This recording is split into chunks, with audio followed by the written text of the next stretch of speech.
How to fix Snapchat public profile not showing. So hello guys, welcome back to my YouTube channel. In this quick tutorial I'll be showing you how you can fix Snapchat public profile not showing.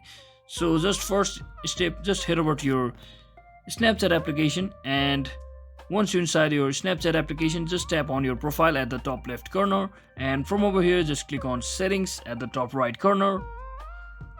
So once you tap on your settings, just scroll down until you see the option called See Me in Find Friends. You can see it here under the privacy control section. So just tap on See Me in Friends option and make sure you have enabled this option. So just if you haven't already, just click on it to enable it, and now your profile will be shown in Find Friends list or Add Friends list, just like that. So you will appear in another Snapchat in their Find Friends section. So that is exactly how you can fix Snapchat public profile not showing. So I hope this video was helpful guys. If it was, don't forget to like and subscribe to the channel. See you on the next one.